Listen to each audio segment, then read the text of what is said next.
Hello అండి అందరికీ. రీసెంట్గా ముస్లింలు మహమ్మద్ ప్రవక్త జయంతి వాళ్ళ ఫెస్టివల్ అనమాట.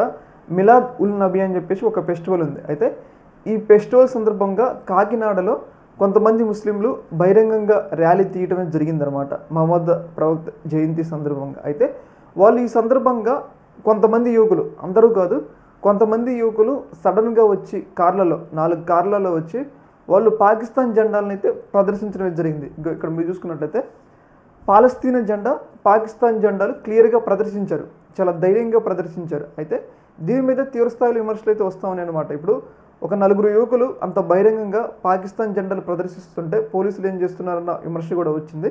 ఇంకొకటి ఏంటి అంటే పోలీసులు దీని మీద పూర్తిస్థాయి ఇన్వెస్టిగేషన్ చేసి ఆ 4 కార్లు సీజ్ చేశారు, వాళ్ళని అరెస్ట్ చేశారు. కాకపోతే పోలీసుల ఇన్వెస్టిగేషన్ ఇక్కడితో ఆగకూడదు. ఎందుకంటే వాళ్ళు బహిరంగంగానే పాకిస్తాన్కి సపోర్ట్, ఇండియాలో అది కూడా బహిరంగంగా పాకిస్తాన్ జెండాలని తిప్పుతున్నారు అంటే మేబీ వాళ్ళకి ఏమైనా పాకిస్తాన్తో సంబంధాలు ఉన్నాయా అనే కోణంలో కూడా ఇన్వెస్టిగేషన్ చేయాలి. ఎందుకంటే రేపు వీళ్ళే పాకిస్తాన్ సిప్రసైజ్ అయ్యి మన దేశంలో బాంబులు సంథింగ్ ఇవన్నీ కూడా పెట్టడానికి అవకాశం ఉంటుంది. కాబట్టి వాళ్ళందరి మీద పూర్తిస్థాయి ఇన్వెస్టిగేషన్, వాళ్ళ ఫోన్లు చెక్ చేసి వాళ్ళకి ఏమైనా పాకిస్తాన్ సంబంధం ఉన్నాయో, వాళ్ళు ఏమైనా స్లిప్పర్సైజ్, ఎందుకంటే ఇంత బహిరంగంగా కాళ్ళలో వచ్చి పాకిస్తాన్ జెండాలు ప్రదర్శించారంటే సంథింగ్ వాళ్ళు డబ్బున్న వాళ్ళు అని చెప్పేసి మనకు అర్థమవుతుంది.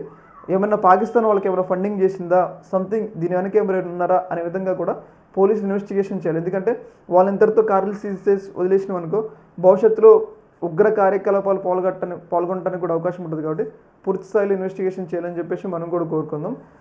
ఏదేమైనా కానీ ఇంత ధైర్యంగా ప్రదర్శించారంటే కొన్ని డౌట్లు అయితే వ్యక్తమవుతున్నాయి, సంథింగ్ ఏదో జరుగుతుంది అనేది. ఈ యొక్క అంశంలో మీ యొక్క అభిప్రాయాన్ని కింద కామెంట్లు తెలియజేయండి. ఓకే మరి.